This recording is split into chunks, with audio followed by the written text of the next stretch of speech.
Well, good afternoon, everybody. Welcome to the Carver Earth Removal Committee meeting. It is currently September 2nd, 2025, 3 o'clock. We are down here in room 4. Again, we get kicked to the basement, seeing the selectmen have got things going on upstairs. So thank you all for coming.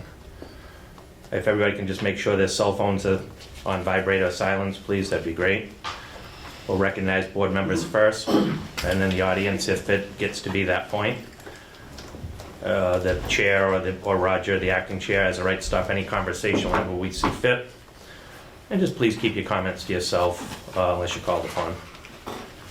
Area 58 will be in fact recording, and thank you very much for being here today. Is there anybody else that's going to be recording today?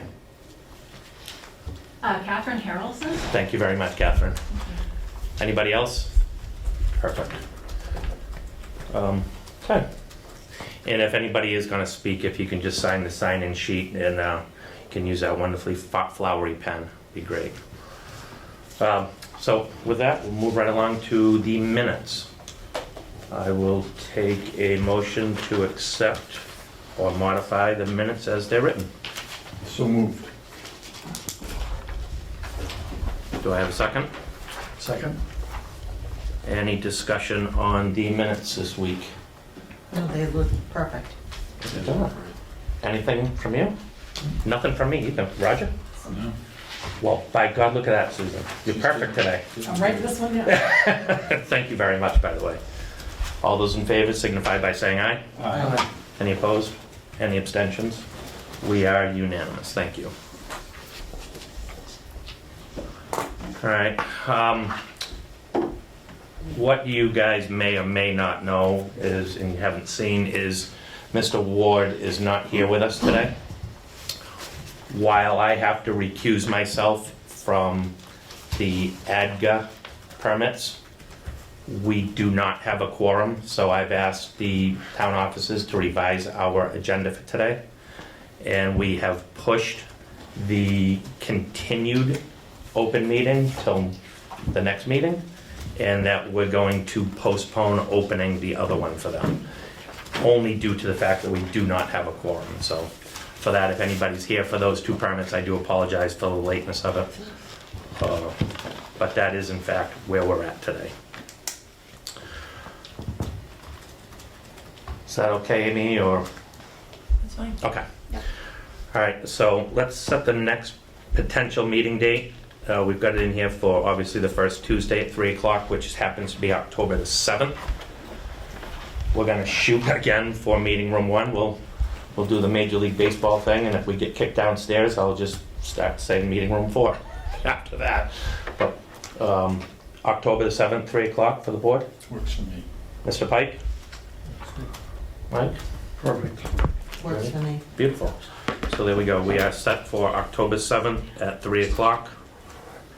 With any luck, like I say, we will be upstairs in meeting room 1. If that does change, hopefully the select board will let us know in time to get on the agenda. All right. So, as I just discussed, we are missing a board member. There are only 4 of us here. It takes 4 of us to have a quorum.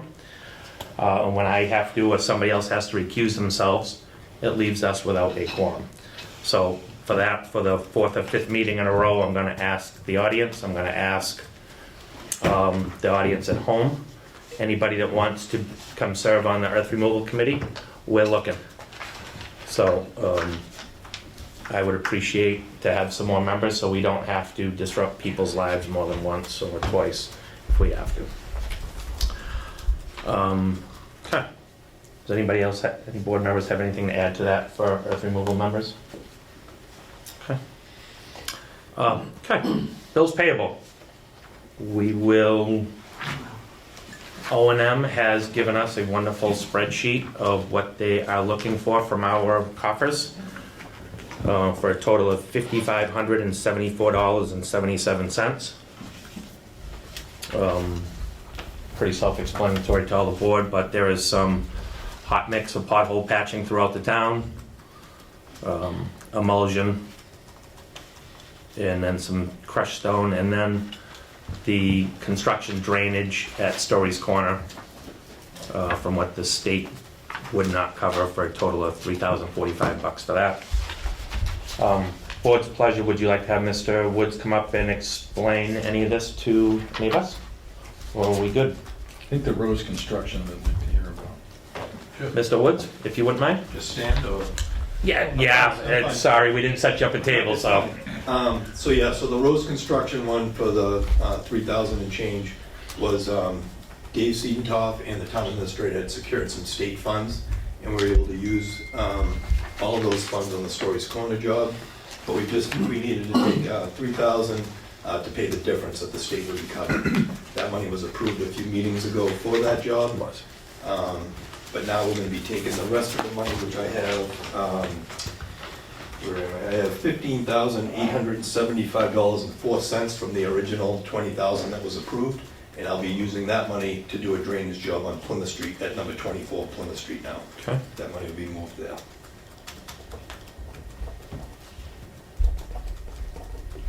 Questions from Mr. Woods? So it's $3,045? For this one, and then I think on the last month's invoice, I think there was 2 police details also. was, That yep. was taken for that Stories Corner job. Yep. Okay. So it was a total of, actually $4,124.96 was used out of that 20,000 for the Stories Corner job. And like I said, $15,875.04 is left, and I'll be using that to do a drainage job at 24 Plymouth Street. That's all I have. Anybody else? No, I was gonna ask a little explanation of that also, and thank you. Mike? Okay. Thank you, John. I just had one more thing if I could. Yeah, well, I was gonna take that next after we voted on doing okay. this. Nope, go ahead, sorry, go ahead. So, we have the O&M report, outstanding bills for $55.74.77. I'd entertain a motion on that. So moved. Roger. You have a second? I second, oops, Judy? please, I second that. Okay. So I have a first and a second for approving $5,574.77 for O&M for the expenses listed in the sheet. All those in favor signify by saying aye. Aye. Any opposed? Any abstentions? Thank you. 4-0. If you wouldn't mind now, thank you very much. Yes, thank you, and the last thing I had was I'd be asking the board to approve $50,000 to put 50,000 to put towards long line painting, which is the center lines and fog lines throughout town. Will be about 500,000 linear feet that we're going to be doing. When are you gonna start that? As soon as you guys approve it, I will contact the company to get on the schedule. How many feet did you say it was? It's going to be approximately 500,000. Do you Lineal have the feet. streets that you're going to be doing? I don't have the list with me right now, no. It's not going to be every street in town this year, because a lot of them are still in pretty good shape from last year. Talk to us a little bit about the paint. I know you've talked about it in the past, but you can talk about the paint a little So, bit. I'll back up a little bit. You guys approved a paint machine a few meetings ago. We've been using that. That's done for all mostly our handwork, which would be stop bars, the word stop, slow, arrows, the radiuses at the end of each street where the fog lines end, the radiuses pick up the fog lines. We do all that stuff in-house. The money that I'm asking for would be all the long lines, which is the center lines on all the main roads and all the fog lines. And that will be done in water-based paint. Sorry, which streets again? I don't have the list of streets. I do have it, I just don't have it with me. It won't be every street in town this year. In the past, we've had to do every street. Last year, with the light winter, the plows aren't scraping it as much. A lot of streets are still in good shape, and we won't need to be doing those. But I can get you the list. I can go up and get it and bring it back if you'd like. Let's do that. Let's table this for now. Is that the appropriate methodology, Amy, just to table this for now, and he can Yeah. go up and get the documentation and come back? Okay. Thank you. All right, I'll do that. Thank you. So moving right along, Mr. Pike, welcome. Thank you for your work this past month. Thank you. I understand you have a pretty detailed report for us.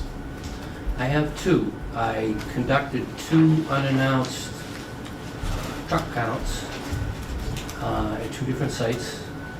And the first one was Eric and Elaine Weston, permit 102 on Plymouth Street. map 48, lot 8. I did that on August 18th.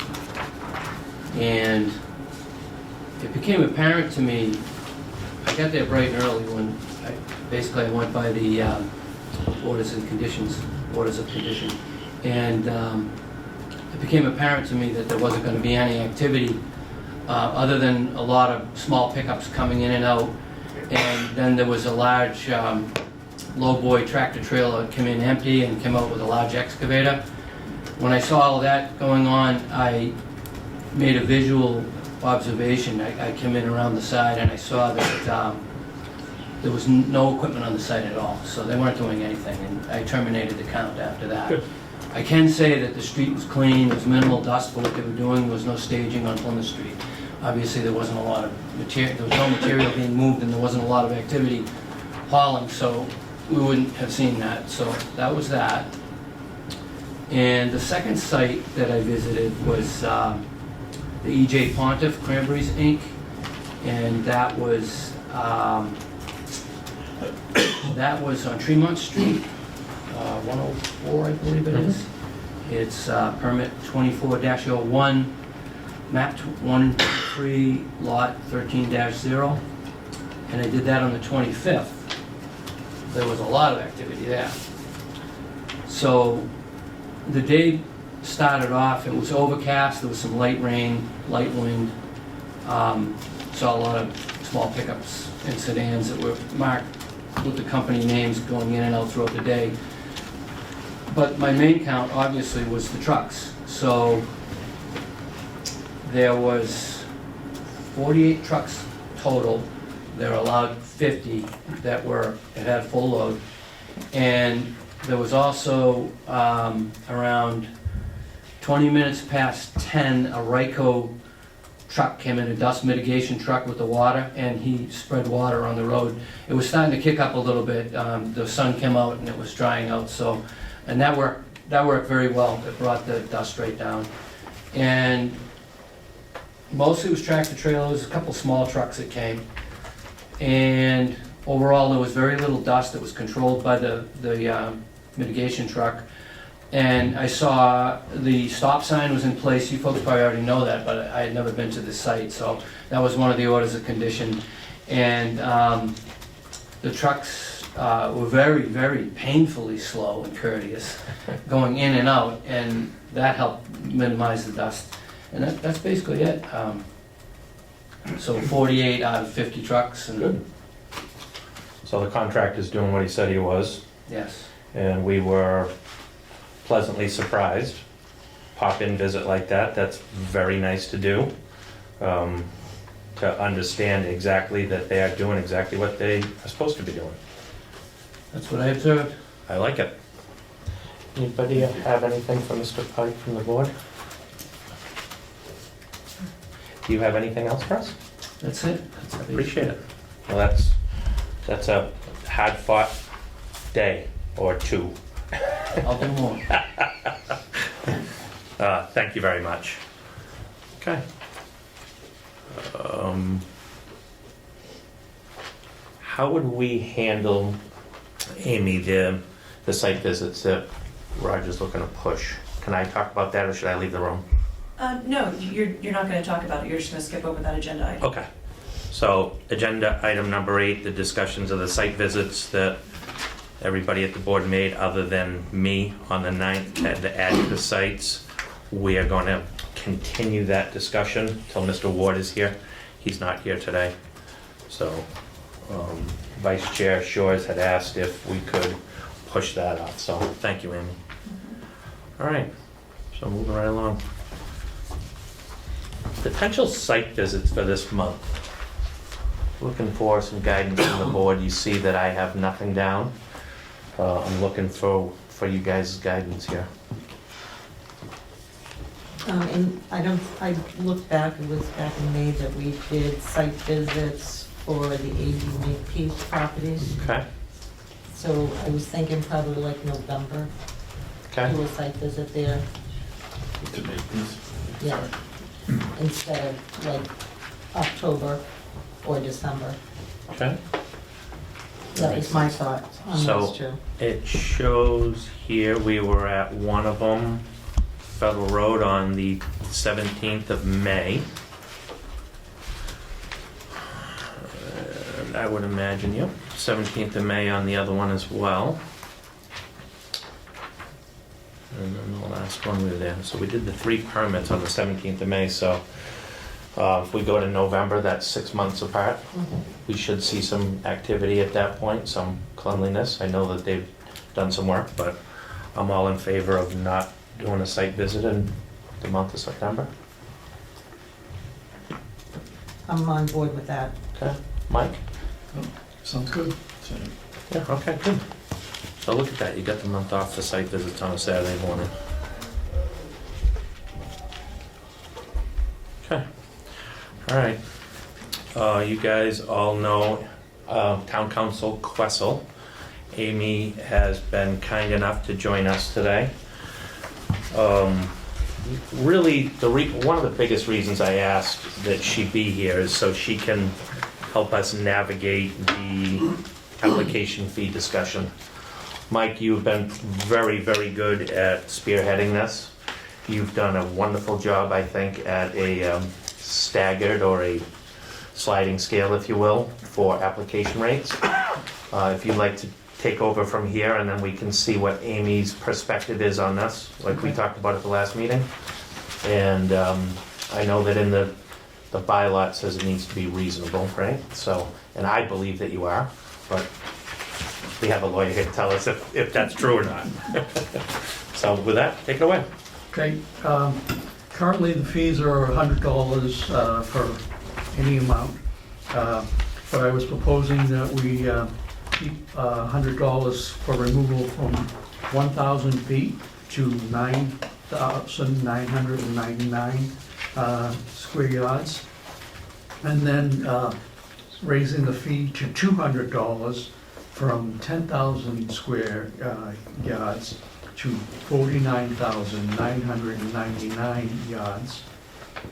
And then raising the fee again from to $1,000 for 50,000 to 99,999 yards. And then going to $2,000 for 100,000 yards onward to infinity.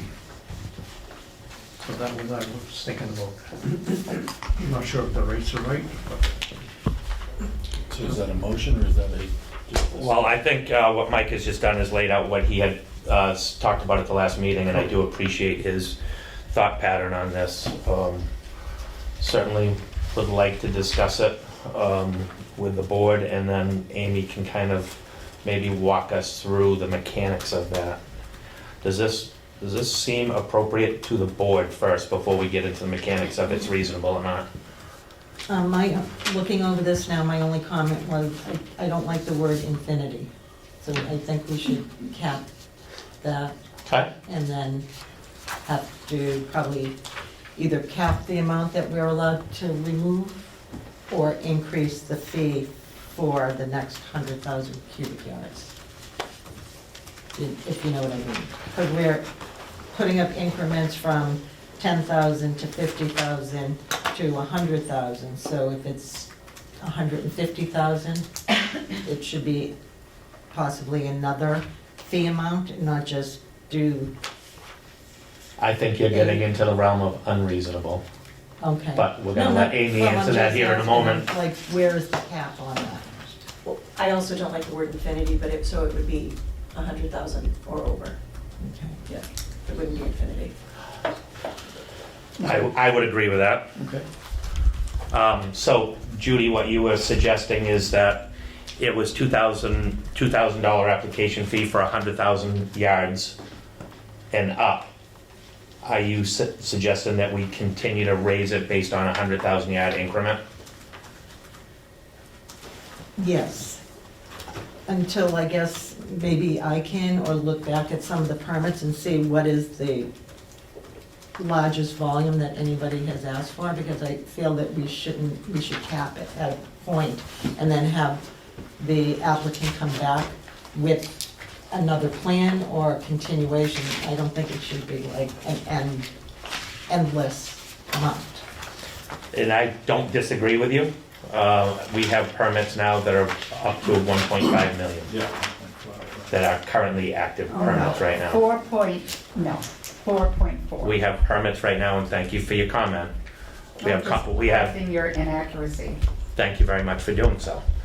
We have current permits for 1.4 million and 1.5 million. Those are our current. 4.4. We have, pardon me for speaking. The fact of the matter is, we have permits for 1.4 and 1.5. So if you wanted to increase it in 100,000 yard increments, you'd get terribly expensive if you're gonna jump up by $1,000 a time. So is there something like a better plan with it? Like, can you not fill out an application for more than, say, 50,000 cubic yards to be removed? Can we put a You would have to limit? change your, if I may. Please. I mean, you would have to change your bylaw in order to do that. So you would have to change your bylaws to say that an application may only request X amount and the ERC may only approve X amount. So, and then they'd have to come in for another application, I guess would be the. Right, because right now it just says that it's Mhm. $100, so there's no guidelines. Right. Right. So, just so I'm clear, would we have to, Amy, have a bylaw change for an application fee based on what Mr. Harrison has put down? No, so under your, under the general bylaw, section 145-2A, any town board or official empowered to issue a license, permit, or certificate may from time to time fix reasonable fees. So you are allowed to fix reasonable fees because you are officially empowered to issue permits. However, you cannot do that until a public hearing is held with respect to the increase and the new fee is posted in the town clerk's office for 2 weeks prior to the effective date of the new fee. So I think what you should do is you should get your fees down as to what you all agree to, and then put it on your next agenda as a public hearing for the fee increase. Send it to the town clerk's office, so it's there, possibly put it on the website, and then you would have to, because it would be a public hearing at that point, you would take public comment with regard to the fee increase only. Okay. That's all you would be discussing. With regard to the fee increase, I just wanted to point out that in our research, which was not in any way comprehensive, because it's not a lot of towns post how much their application fees are, not just for ERC, but for everything, so, but the highest that we had was, I think it was the town of Rentham, which was $600, and it was $800 if the earth removal permit was combined with a special permit or site plan, which makes me think that the planning board probably hands out the earth removal permits. So yours would be, higher than that. And so when we're looking at fees, what we have to look at is the Emerson College test. The Emerson College test has 3 prongs, which the first 2 are almost always met, which is the fee charged is not shared by other members of society. So here it would just be for people that want to do earth removal. And the fee is paid by choice. Again, it's because somebody that wants to do earth removal. It's the third, which is the fee is collected not to raise revenues, but to compensate the governmental entity for providing its services. So these aren't revenue generating. They are typically how to process the application. With the addition of your agent, I think that you could probably meet that third prong. Okay. Because I would assume that a higher amount of material coming out of a site would require more work, such as, the inspections that he's already conducted, things like that. Okay, so in your opinion, under Mike's kind of rough guideline here, are those reasonable? That is for this board to determine, that's not for me to determine. Okay, So again, the highest one that we found was 600. okay. Roger, Judy, Mike, anything? I think we're all understanding what Judy, what Amy's saying to us. Yes. Based on the fact that we do have an agent, I don't personally think that the 2,000 to go for 100,000 yards or more Or is more. unreasonable. I would, however, think that if we were gonna go at 200,000 yards to 300,000 and you raised it another $1,000, that would start to get unreasonable. No, I see your point. If there is another number that you wanted to, I'm thinking just spitballing now. If you wanted to say at 500,000 or over, it's $2,500. I don't know how it works. But that's kind of the discussion I'm looking for from you guys. Right, because it's not revenue generating, it's just paying for administration Correct. fees. And we have an administrator and we have an agent now. Correct. Now, I think bear in that's- mind that these permits are 1 year along, subjected to close out at 5 years. So a $2,000 permit, in essence, is good for 5 years, provided that they've met everything and that we can consider everything they've done satisfactory, all the reporting. So, And usually the more yardage, the longer it takes also to do the Correct. project. So the rates that Mike came up with, I think are fair. okay, so I also agree. I think Mike's rates are very fair, and it protects the small yardage scenarios from a high fee. And it gives this board a little bit more revenue to inspect and such like that along the way, on the higher yardage amounts. I agree. Sounds reasonable. Damn fine job, my friend. Damn fine job. So Amy, do we have to vote on if we think this is a good idea? So we'll continue this discussion. No, you need to put it on your agenda for a public hearing. Okay, On your next agenda, it has to be a public hearing notice, and those fees, the schedule of fees has to be submitted to the town clerk 2 weeks before Right. October 7th. okay. So we don't need a vote to memorialize You're that, gonna to do give that- it You're to, gonna do that at the public hearing. okay. All right, so I just didn't understand Mhm. the mechanism to get it to the town clerk's office. Yeah, and you could put it, I would submit it to the town clerk ahead of time. The way that it's written, it seems to say that you could submit it to the town clerk after, but it doesn't become effective until it's been to the town clerk For 2 weeks. for 2 weeks, but that doesn't seem to make a lot of sense to me. You would think that you would have to put it at the town clerk's office so people can get it, and then they can come to the public hearing and comment on it. Agreed. So I suggest getting it to the town clerk 2 weeks ahead of October 7th, and then having a public hearing on October 7th. Let's put it on our website as well. Exactly, that's what I'm just, Jen is back, I think, the end of this week, or she's back in the office on Thursday, I think. I will have a conversation with her, unless you wanted to, Mike. No, I'll have a conversation with her and have her write something up. I'll circulate it to the four of us certainly, so we can all just see that it has been with the, kind of the will of the board here, that nothing gets missed. And then we'll get it, I'll have Jen get it to the town clerk's office. Make sense? Yeah. Excellent.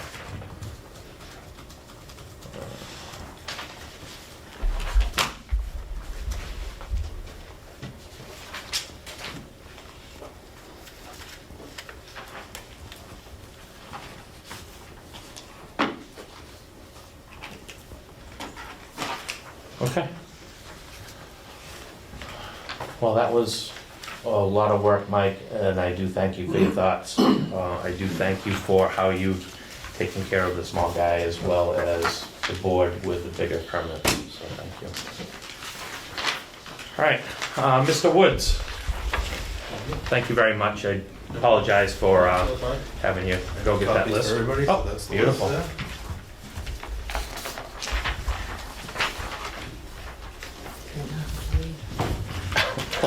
Are all these gonna get done? All these streets, will they be done this fall? or- Yes.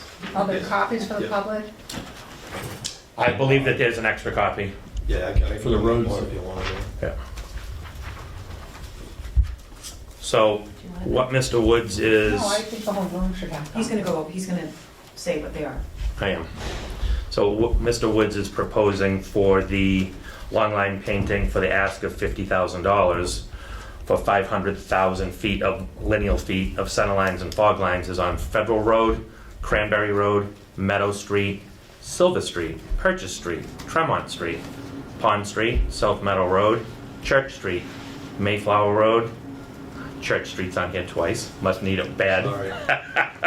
Pine Street, Rochester Road, Pope's Point Road, South Main Street, and the Plymouth Street extension. Is that pretty much, that's the list? That's the list, yep. Okay. That How long does, does that take? Take That it, should you be know? done probably 2 nights maybe. 2 nights? Yeah. 50 grand for 2 nights? Yeah, it's expensive. if I recall from last time, there is some, this paint is very particular. Well, it's water-based, you gotta put it down in, warm, cool nights, not, no dampness out there or anything like that. Does it have a reflectivity to it too as well? This does not. This doesn't? Nope. Good. All right, good. All right, so we have the list. Do we have this much money in our budget? So we do, but what I would suggest that we do, like we've done in the past, is I will get in touch with the finance director to make sure that we do have this kind of funding, but I would certainly take a motion contingent upon having enough money to pay all of our bills for the current, for whatever we've got, plus have this spent. So we have done that before. When he requested the paint machine, we did that. I have one more question. Any more big ticket items coming this year? Not this year, this shouldn't be done. Nope. So I'd move that we approve the expenditure of $50,000 to restrike the roads. What did we say, contingent Yeah, contingent upon, upon making sure we have the Right. finances available. right. I'll have a discussion with Karen, the finance director, this week. All right, that's a motion. Do I have a second for that? Second that? All right, I have a motion and a second. Any discussion, Judy? No? All those in favor signify by saying aye. Aye. Any opposed? Any abstentions?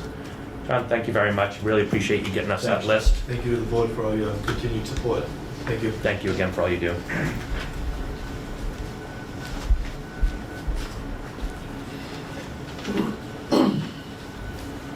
Get all that, Sue? Thank you. All right.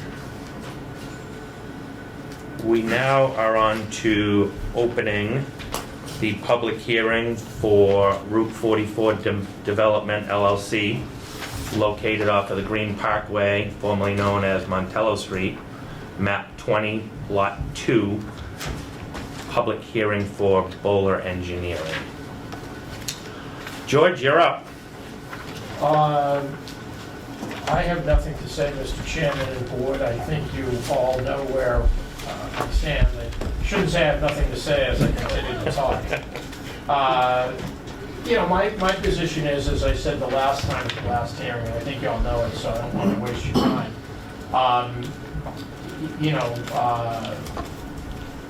I'd ask that the board issue the permit so that we don't have to come back again. I understand that Attorney Questle is going to advise the board, and the board has received some advice about conditions that should be placed on the permit. I disagree with those conditions. I don't think they're proper, but, as we said, your attorney has advised you one way. And in addition to being a real estate developer, I'm an attorney, and people listen to their own attorney, don't listen to the other side, so I respect that. And, what we'll do is we'll take an appeal from the decision and let the court decide it, and that's what happens when, in a civilized society, when people disagree, you can get mad and, harangue about it. That's not my style, that isn't this board's style. I feel like I've gotten a very fair shake from the board. And, site visit, we've been over and over it. And I think, the only thing I would ask is that the board issue a decision today, and, because we've been over all of the other conditions, so that when the court decides it, we don't have to come back and go through the public hearing again. I think that's not an economic use of the board's time, and certainly you people have plenty to do. You always have a full agenda, and so I don't think it would be a wise expenditure of the board's time, and I don't think it would be a good expenditure of my time. So that's all I have to say, and I thank you for your time. Thank you very much. Obviously, like I said at the beginning of the meeting, I had asked Attorney Questle to be here for this very issue, as well as the application fees. And with that, what I will do is ask Amy her opinion as to, it was my understanding that George and the town of Carver were in litigation over this of some sort. Don't know, I'm getting the wrong terminology, I'm sure. And I don't know if it was with us or with another town board or not, is irrelevant to me. So what I'm hoping for is that you can shed some light on how we should proceed as the Earth Removal Committee. Sure, so there's litigation between Mr. McLaughlin and the planning board Okay. over a subdivision approval. I am curious as to what conditions I've advised you on, because this is the first time I've been here for Route 44. So what are the conditions that I've advised you on? Oh, I misspoke then. I thought you may have advised them, so I apologize if I misspoke. I have no knowledge of you advising them. I thought you may have advised them, so if you haven't advised them, then that's the state of things. Has this board, have you looked at the applications on the merits?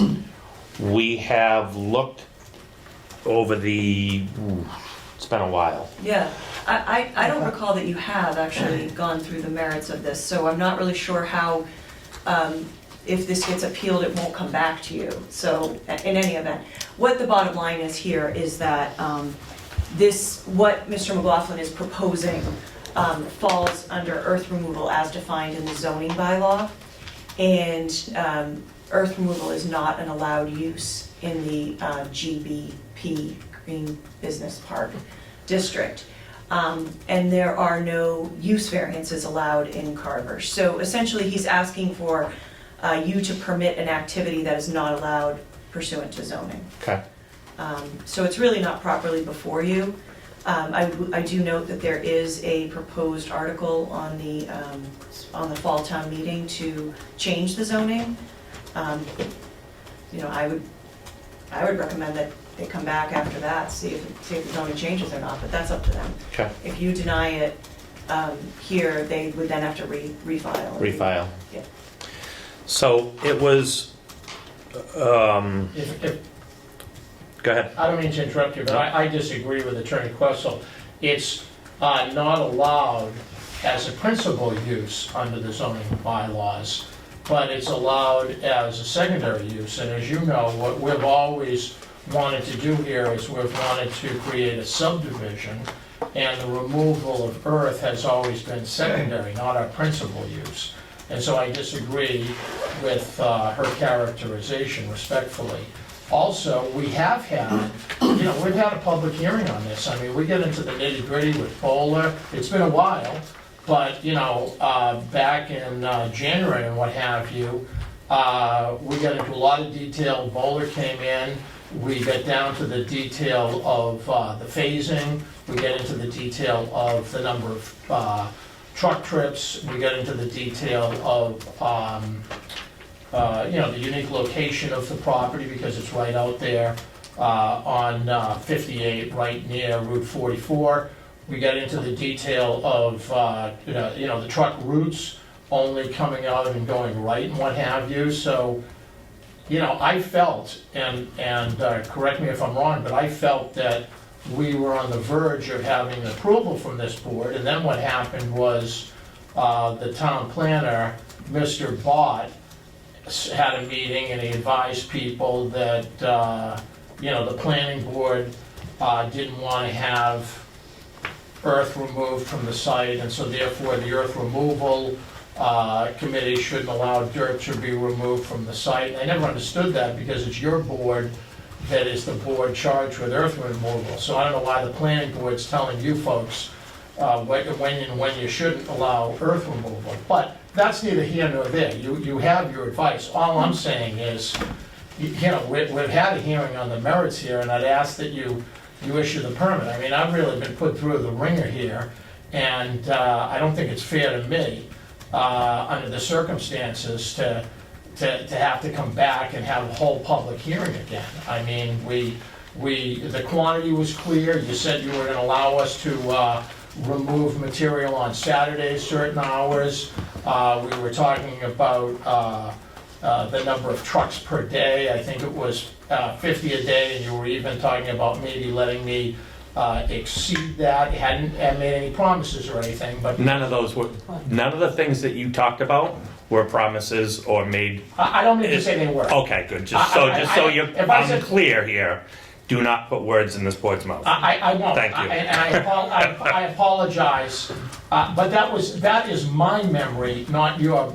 So it's just my memory, and I don't mean to put words in your mouth. We've had great relations, We have. and I don't mean to sour them at the 11th hour. So I appreciate you correcting me if I misspoke. It's been kind of a tough road for me, and all I'm asking is that you not make a very tough road tougher, I guess, is what I'm asking you.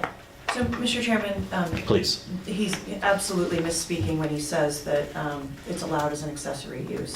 Any That's your opinion. accessory I mean, buildings and uses, 290-2-2.4 states, any use permitted as a principal use is also allowed as an accessory use, as are others customarily accessory and incidental to permitted principal uses.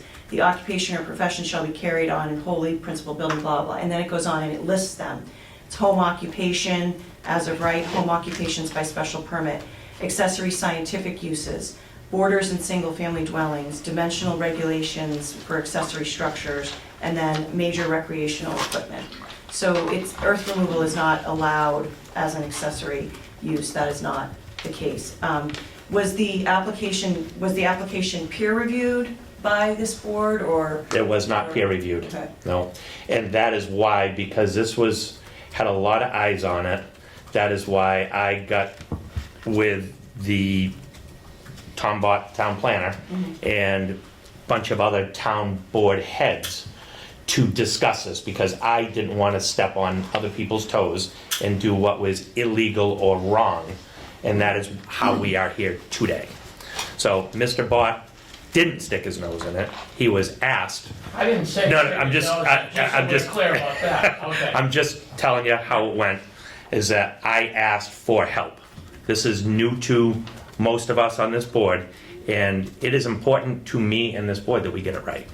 And I agree. So that is why town council's here with us. Practical standpoint, it's almost impossible to issue a permit when you don't know where the building's gonna be, there's no site plan, where the parking's gonna be, so they're putting the cart before the horse, Okay. without a doubt. So you have some options here. Your options are to approve the permit if you feel that you've reviewed it enough on its merits that you can approve it, and you can make a condition that the permit cannot be exercised until it's allowed by zoning, which would require a town meeting vote. Or you can deny it procedurally due to the fact that it's not allowed under zoning. Through you, Chair, Please. question for Amy. Is this considered specific site zoning now? Because we're gonna pick one area, GP, the general business park? It's the Green Business Park, yeah? Right, the green. Is that gonna be considered, like, we're gonna change zoning just for that one site? And is that? Oh, that's- No, you're not, you're talking about spot zoning. Right. No, probably not, because you do allow earth removal in other zones. So if you were only going to allow earth removal in that zone for this purpose, then there could be an allegation of spot zoning. However, generally, spot zoning is not something that's determined by town meeting or the moderator or anything like that. It's determined by a court. So it would probably still go forward under zoning, under town meeting. So it's not legal because it's in the Green Park District, or because, I've lost my train of thought. If he gets If he had a site plan plan? review and he has a permitted, if he has permitted sites, Then it's exempt. exempt. He Okay. doesn't need it. It's not considered earth removal under zoning. So what I. So hold on a second, Sure. just bear with me. It's my understanding that if there is more than 500 or 1,000 yards that moves, that has to come in front of us Correct. as earth removal after the fact of a site plan review by whomever. Okay, so it's not that it just becomes exempted. It's exempt under zoning. It's not considered earth removal under zoning. Now I understand. Then we don't have much of a choice, I am unless we with you. continue to drag this out. Okay. But I'm not comfortable approving. Procedurally, how do we handle this from here? You would vote to deny this, procedurally deny this due to the fact that it is not an allowed use in the GBP. Okay. Could we postpone our decision until next meeting, which will be in October, which theoretically would be after? I think it's before town meeting. I think town meeting is the 15th of- October. Oh, I'm pretty sure. Okay. I'll check, but it's my understanding. So just procedurally, if we were to vote and to deny 44 Development's permit here today, that would, in my words, just fall dead on the floor. And then he would have to resubmit, reach out to all the abutters, re-notify, I guess, and then come back in front of us with a set of plans, all that. Yes. Now, if we were to continue this till our November meeting, and the zoning changes happen, who knows what the will of the town's gonna be. But if the zoning changes do happen, what would happen then? Could he then come back and still use the same permit?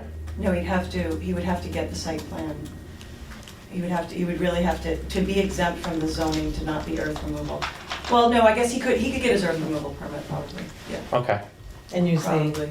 the submitted plans that he submitted originally. But yes, however, I Just a new don't know how you can application. approve plans without knowing where buildings and parking lots, et Well- cetera, are, so. But that, we don't have to figure that out now, but okay. that would seem to be, that's why I mentioned peer review, because I'm curious as to what your peer reviewer would say. How do we know if this earth removal is enough or too much? Right. Because we don't know what's going on the site, so.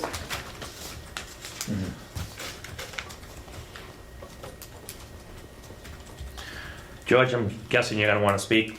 Yes. All right, so,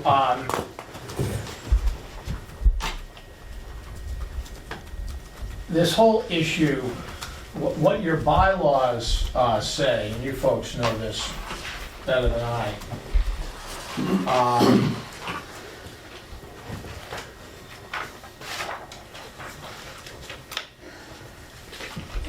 This is 137, section 7, capital A. The ERC shall determine that the proposed generally conform to the principles of good engineering, sound planning, correct land use, and provides for proper and reasonable reuse of available topsoil if appropriate. I think we've been over this quite a bit. So, and I hear, one of the board members say that you're not ready to approve it at this time. But I guess I just don't understand that, because what more, would you like to hear about? I mean, we had Bowler in here on several occasions, you did a site visit. I feel like I'm being punished, not by the board, but I just feel like I'm being punished in general. The town asked me to enter into a agreement with the redevelopment authority, and they said, come on in and acquire all these parcels and spend all this money, and we'll allow you to develop this property. Well, everybody knew, the select board who I had to go to, the planning board I had to go to, the redevelopment authority I had to go to, everybody knew I was gonna have to remove soil, because you've seen the plans, and the plans show that that hill, which is where most of the 500,000, 480, whatever it is, 480,000 cubic yards comes from, that hill has to come down. And now, the planning board has been advised by Attorney Questle that, oh no, they can't remove any earth from that site unless we know where the buildings are. Well, that's never been imposed on anybody else. It doesn't ever say in your guidelines that, hey, you can't remove earth unless we know where your buildings are, where your road is, where this is, and where that is. That is just not accurate. Your standard is what I just read. Doesn't say anything about where buildings are, where roads are, etc. So if the town meeting votes and gets rid of this, what I say is, I don't agree with the argument that it's not zoned, but you've had your advice, so I don't want to beat that horse. But if the town meeting votes and says, all right, we're gonna change the zoning, because what happened here is the RDA was so shocked at how I've been treated that they on their own filed this warrant article to change the zoning so that I could remove this material and get my site ready to be developed. The other thing is, I was told, come and spend all this money and spend all this time on this site and put it together, because we get plenty of water at the North Carver Water District that we don't know what to do with, and we spent all this money in the North Carver Water District, and we're just dying to give it to someone. So now I spent all this money, all this time, I put the whole thing together, and they say, oops, sorry, we don't have any water. So, I mean, it's like, I'm just being whipsawed every time I turn around. And I'm not talking about this board. It's just, I feel like I'm being tortured here, to be honest with you. And so, I would just ask you that you approve the permit and condition it as with the same conditions that the planning board did, that it's conditioned upon me getting site plan approval from the planning board, and then we can just go up to the court and say, is this a proper permit, or is it isn't a condition, or isn't it? That's my position. I really, I've had great relations with the town of Carver all the way through, but I feel like you should, to speak a little colloquially here, throw me a bone, because I'm getting, every time I turn around, I mean, it's the North Carver Water District, it's this, it's that, it's the other thing, and I've done everything I've said I would do. I mean, I didn't use eminent domain, I could use eminent domain. I went around and paid off all those people and took care of everybody, and I've spent a ton of money in taxes, and it's just, I'm not being treated fairly. So I would ask you, I'm kind of throwing myself on the mercy of the board here and asking you to approve the application to give me a permit with that condition. Thank you. Thank you. So we have two sides of the story. Okay. We have our advice from town council. With that, Judy? Through you, Chair, I feel that we need a peer review done on the project, so that, because we don't know what their findings are. And where there's so much controversy with the land, and this is a big amount of earth that's going to be removed, with fairness to the applicant and fairness to the board, that we need some more educated information given to us. And if a site peer review is going to uncloud some of the cloudiness, I think it's worth the wait. I'm not sure what the peer review is going to get us, other than an understanding of what the prints say and what the drawings say, and then what they're gonna do. I'm not sure that it's gonna offer us any further legal advice or, I'd have to look back at the, I Is that- haven't looked at that's his my question in plans. this. Right. If it's not legal to remove earth from here, based on the zoning bylaws, then what are we doing? That's kind of where I'm at as well. And as it stands with our zoning, it's And not I also understand that, understanding what the final site is gonna look like, whether it's buildings or what we do with the ag projects is, you know, not just require, but check up on them and make sure that the cranberry bogs are being built, that the water's right, that they even have pump houses on the plans to show that that's what they're gonna be doing with it. So I don't see think you've much- ever issued a permit not knowing what the end use is. Yeah. You know what the end use is? It's a subdivision. It's an industrial subdivision. We have an approved subdivision plan. It's just that they put a condition on it, which we say is blatantly illegal, and that's why we're in court. Well, and I think what we're wrestling with is how we navigate that and try to be fair to the town, of course, first, but also to you. Because there are those of us on this board that do recognize what you're doing. And I will tell you, the town of Carver, in my opinion, and that's all it is, not the board, it's just me, town of Carver needs to have you be present at this. We also need to have it done right. And we need to have it done right with our attorney's graces and how, and you've said it 5 times, if you've said it once to us, that you have your opinion and your lawyers have your opinion, we have ours. This is, I ask Amy here because she is she's the one that's gonna litigate it when we do it wrong. So that is why it's important for me and this board to have all the facts that we have. And I think we have, in my mind anyway, we have a decision on how we go forward. And at that point, it might feel punitive to you. And I'm not speaking for anybody other than myself yet. The fact of the matter is, if we in fact go down the road that Attorney Questle has given us, it's gonna feel unfriendly to you, and that's not the case. Yeah, but It's just gonna, I understand where you're at. All right, so, and I hear where you're coming from. And so I guess what I would say along those lines is this. Because there's always, it seems like on this, the landscape's always changing a little bit. We were going down one path, and now we have this warrant article before the town. So if the warrant article says you can remove earth in the Green Business Park zone, then from my standpoint, happy days are here again. Because then I just come back to you and I say, all right, Ms. Questle's big point was it's not allowed under the zoning.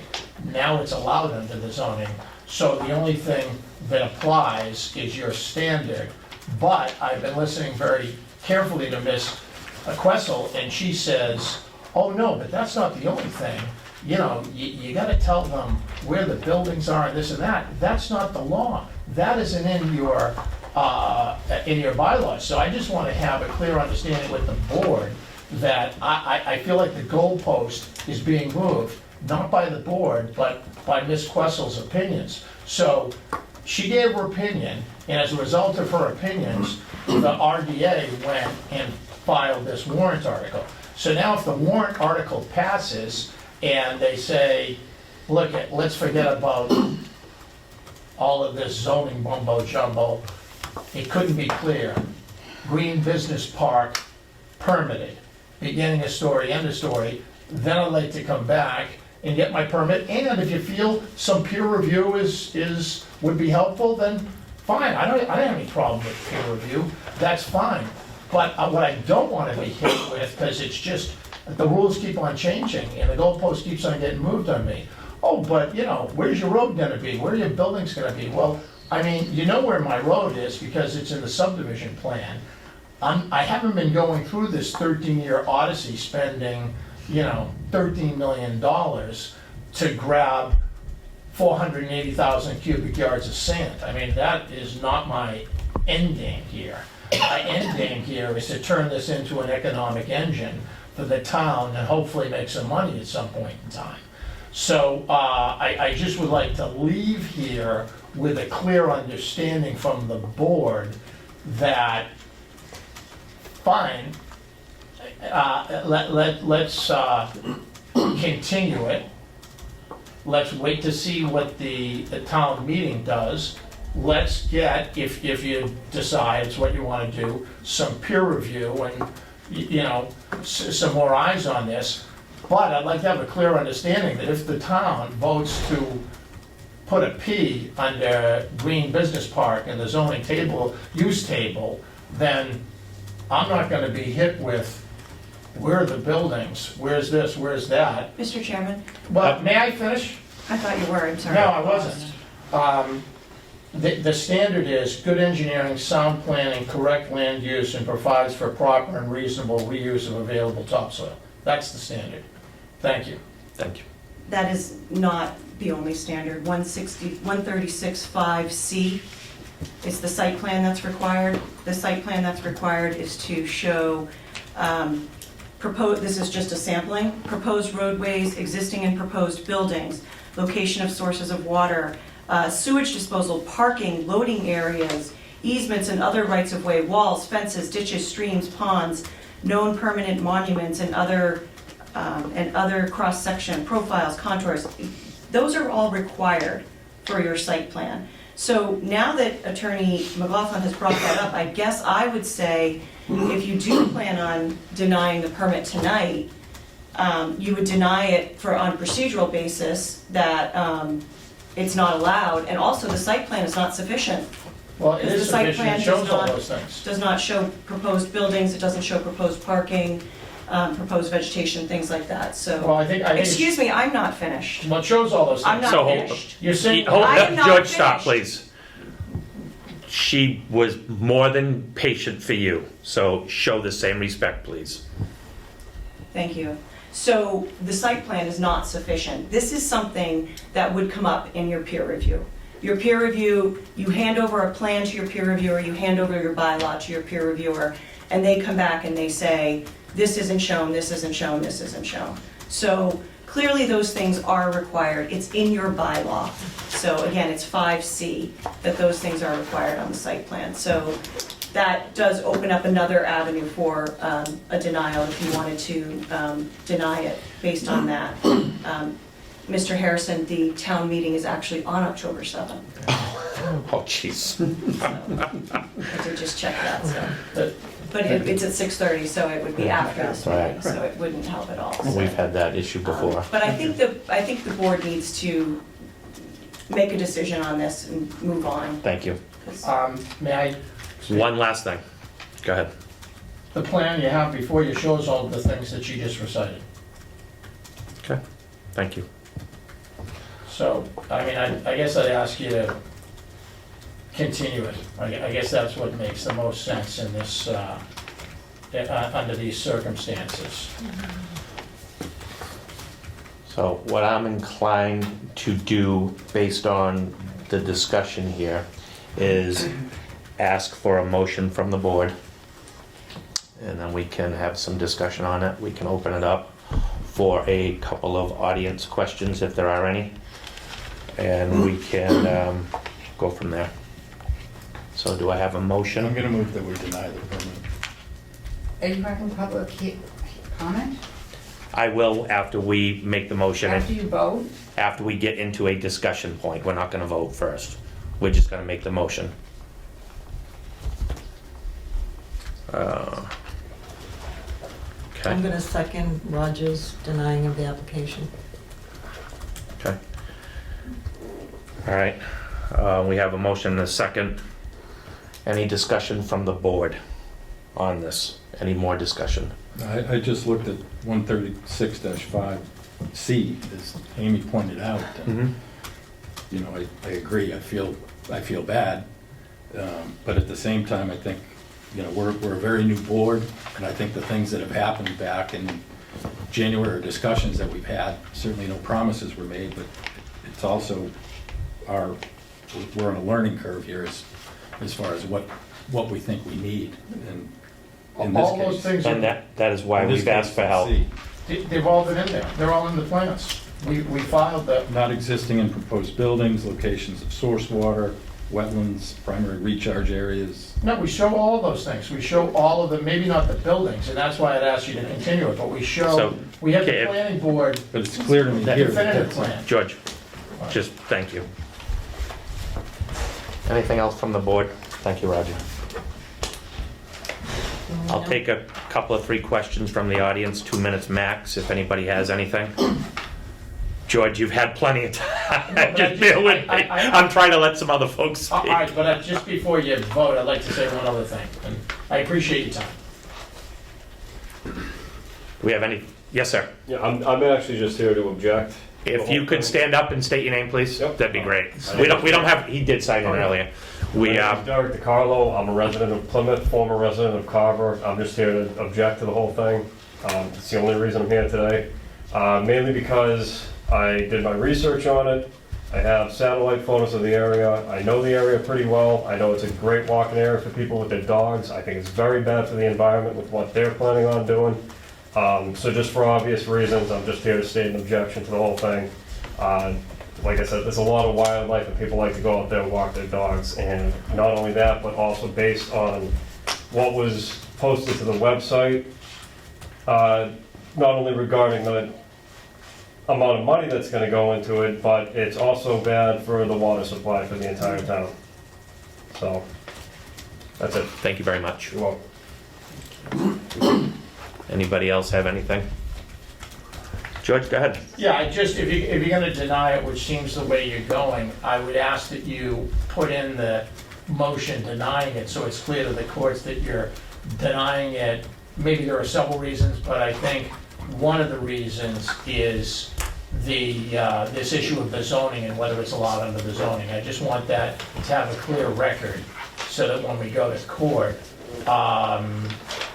we can say to the judge, look, the legal issue, one of the issues, one of the reasons they denied it was because of the fact that town council advised them that it was illegal under the zoning. Thank you. What was our motion exactly? I think the motion was simply just to deny it. I would deny it. I would also suggest that you deny it without prejudice. So More therefore, public. if they want to come back after the zoning, I do note that the applicant has asked for it to be continued. So I think it's only fair to deny it without prejudice. Therefore, if he can come back after town meeting and after he revises his plans and puts on the buildings, because he said he doesn't have the buildings, or all of the I stuff. would that's adjust my missing. motion to deny without prejudice. Judy, would you? I will still second it Okay. based on without prejudice and our bylaws being 136 Yes. and 137. Yes. So you want those two bylaws noted in the motion? It doesn't have to be noted in the motion, but I will put it in the decision that I drafted. Yeah. Based on the comments from the board. Attorney Sheehan, you had something?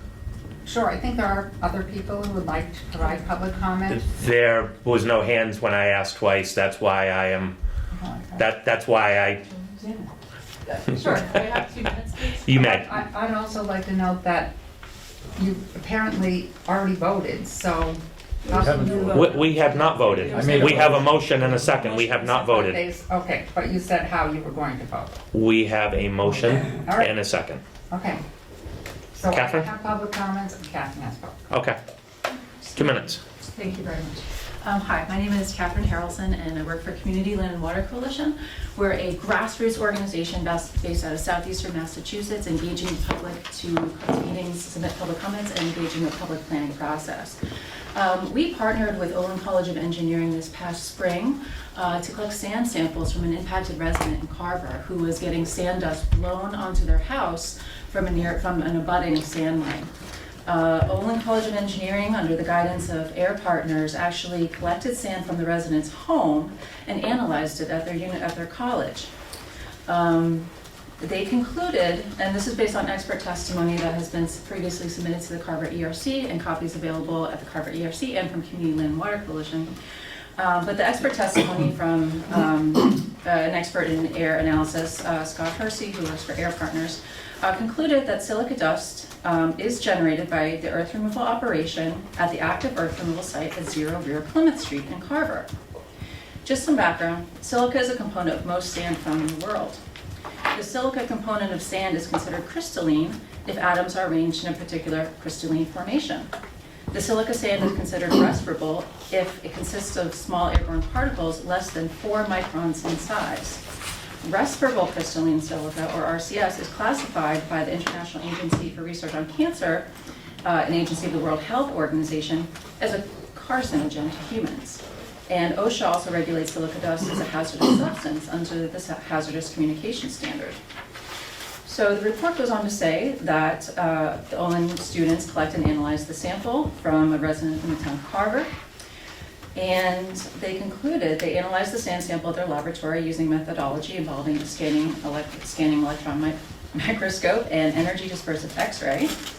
After analyzing the sample, they concluded that it's comprised of approximately 81.6 silicon dioxide and 12% iron oxide. They also concluded that the majority of the sand's particles, by number, were a size smaller than 4 microns in size. So I repeat, it was crystalline silica that was in the sand sample, and it was also, the majority of the particles were respirable.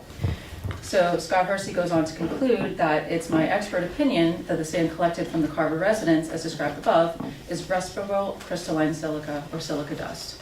As a reminder, this is classified as a carcinogen. Thank you, Catherine. Oh, may I have one more minute, please? Go ahead. Thank you very much. So based on this analysis and also based on public comment submitted on the Route 44 project, public comment submitted to the town of Carver, residents coming to Community Land and Water Coalition specifically about concerns about sand dust in their home, we launched into an area analysis of PM, particulate matter, throughout southeastern Massachusetts. Community Land and Water Coalition, in partnership with Air Partners, is launching a year-long study on air quality throughout southeastern Massachusetts. We have live air monitors set up throughout southeastern Massachusetts, including in Carver, with the results available online. This information is publicly available. It's available on our website, sandwars.org. There's a banner at the top where you can view the live results. What you'll see when you view the results is an analysis in real time of PM1, PM2.5, and PM10 of air quality at residences throughout southeastern Massachusetts. As a reminder, anything less than PM4 is respirable. You can view a 1-minute average, a 1-hour average, and a 1-day average. The study will last for an entire year. You can view the dashboard of a map of southeastern Massachusetts, where the air monitors are located. And anyone who lives in southeastern Massachusetts is invited to participate. We have multiple levels of participation for residents, including reporting sand dust concerns, reporting air quality concerns, reporting truck traffic concerns, and reporting sand dust on their homes. And you can contact us if you'd like to be involved. Thank you very much. Attorney Sheehan? Sure, You're I'd next. like to emphasize that those 11 air monitors are placed proximate to and right next to sand mines. So the sand dust is next to places where there are open piles, stockpiles, unvegetated areas where sand dust can be generated and blown into neighborhoods. And part of the study is to analyze the wind directions on the days when the residents are experiencing spikes in sand dust. So this is just to confirm that the Earth Removal Committee is knowingly allowing members of the public to be exposed to respirable crystalline silica, a carcinogen. And there are piles of sand everywhere. We can drive around Federal Road, et cetera, and we do have air monitors on Federal Road next to the AD Makepeace site at 59 Federal Road, where there's probably at least, 50-acre area of exposed sand that generates silica dust. And we have pictures, you have pictures of people coming in here and showing you pictures of sand on their homes.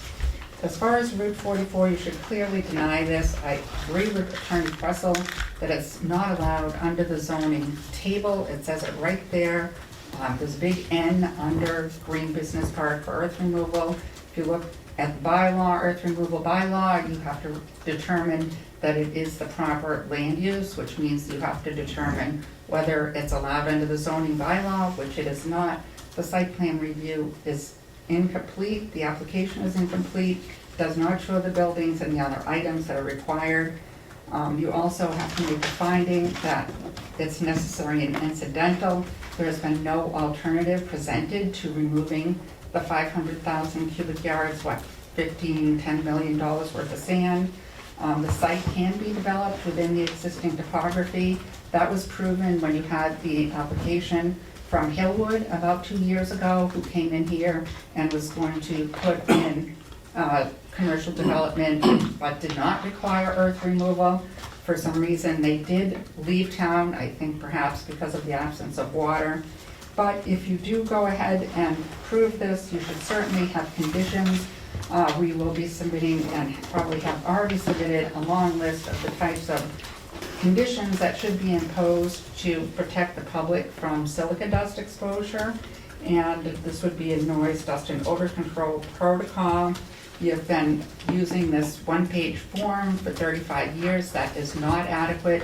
It's not adequate in light of the information that you now have about the hazards of silica dust to the residents of Carver.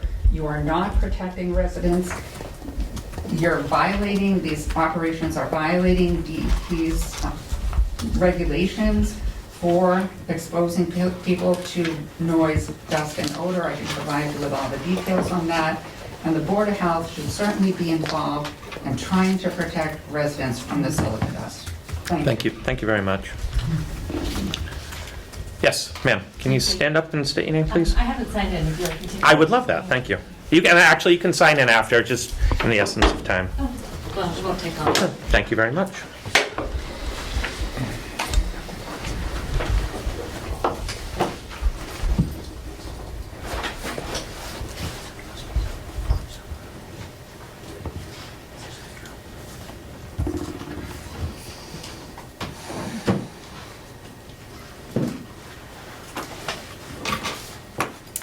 Thank you My kindly. name is Michelle Hatfield. I'm from Duxbury, Massachusetts. I spoke at your last meeting, and someone made a comment about how I should go to the beach, referring, of course, to Duxbury Beach, where it is a pleasant place to enjoy the sand. I wanted to comment on that. When I talk about sand mining, I want to make very clear that open pit sand mining is nothing like a day at the beach. Thanks to MSHA, the Federal Mining Safety and Health Administration, workers at sand mines are required to wear PPE, personal protective equipment, to protect themselves from exposure to respirable crystalline silica. The health hazards of respirable crystalline silica that you've just been hearing about are well documented by MSHA because respirable crystalline silica is also present at coal mines and contributes to the respiratory health problems found among coal miners. Let me also say that I have spoken with several Carver residents who live right next to sand mines and experience sand blowing into their homes. Whenever there's a breeze, fine sand particles and dust blow so they cannot open their windows. That's nothing like living near the beach, let me tell you. They can't open their windows because the sand comes in through their screens. Okay? Through the screens on the windows. Their vacuum cleaners are full of sand. The sand miners promise to water down the sand to prevent it from blowing, but they must not be doing it. And I know that you guys are in charge of checking this. One day a month doesn't seem sufficient. People can't take their dogs for a walk without sand blowing in their faces and their eyes, on their lips. They can't enjoy a cup of coffee outside in the morning if there's a breeze, or hang their sheets out to dry without getting a face full of sand. And if the particles are large enough to call sand, then surely the microscopic particles of respirable crystalline silica are blowing too. And Carver residents are inhaling them. I encourage everyone who's hearing this and members of the board to check out the Sand Wars website for this amazing data that is being collected. It's going to be very informative. It's being updated live, 24 hours a day, every couple of minutes. You can see what's going on with sand pollution here in Carver. Thank you. Thank you so much. Appreciate it. Is there anybody else? Okay, so we have a motion. Susan, can you reread the motion for us? Just a motion to deny without prejudice. Okay. So, Mr. Chairman, Yes. under 136.7, you have 45 days to issue your decision. So did you want me to draft a decision and bring it back for October 7th? Because that would be less than 45 days. So just so I'm clear, if we were to vote affirmative on a denial of this, you would have to draft a decision, which and then has to be back after 45 days to the applicant and to the board. No, actually, it has to be, you have to make your decision within 45 days of closing the public hearing, which you haven't done yet. Right. And then once you make your decision, you have 21 days to notify the applicant. But I don't expect we would need that, but you do have that. Okay, so if we were to vote to deny this permit today and close the public hearing today, that gives us the 45 days, or gives you the 45 days to issue that. Who does that go to? Does that comes to us? You have to vote on the decision that I issue, the denial. All right, so to answer your question directly, we're gonna meet on October 7th. Sorry, but I would think that in that 30-day period, we would want to see something like that if we were to do that. Does that make sense? I agree. Okay.